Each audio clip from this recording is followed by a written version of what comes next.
سلام.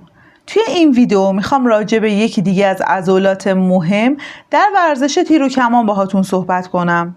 عضلات بین کتف یا رومبویدز.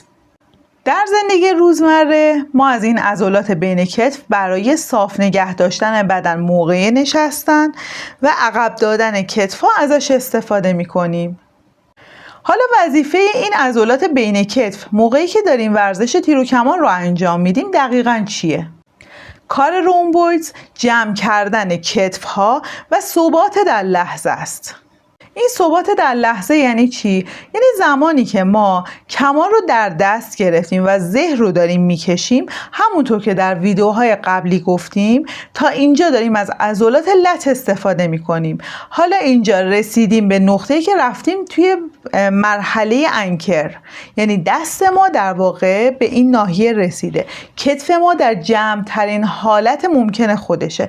اگر این عضلات ضعیف باشه شروع میکنه کم کم به لرزش و اون ثبات در لحظه رو در واقع نداره و اونایی که تیر و کمان کار کردن میدونن این لرزش چقدر میتونه تیرها رو دچار مشکل بکنه و یه وقت میبینید به راحتی امتیازمون از x10 و 9 به 8 میرسه. حالا اینجاست که متوجه میشیم خب ما باید عضلات بین دوتا کتفامون رو هم تقویت کنیم. اگر قراره در خونه تمرین کنیم میتونیم به این سبک به اصطلاح ورزش بکنیم و به سادگی عضلات بین کتفمون رو تقویت کنیم. به این حرکت میگن بک پول اپارت و شما میتونید از تعداد کم شروع بکنید و این عضلات رو تقویت کنید. حالا اگر باشگاه بدنسازی میرید و امکانات مختلفی دارید که میتونید با اونها ورزش بیشتری انجام بدید، این ورزش ها مخصوص شماست. فیس پول و ریورس فلای، دوتا ورزش خوب برای تقویت عضلات بین کتف ها.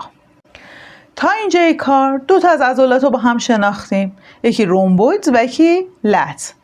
ویدیوی بعدی رو منتظرش باشید. قراره راجع به سومین عضله مهم در ورزش تیر و کمان و نحوه تقویت و رشدش با هم صحبت کنیم. فعلا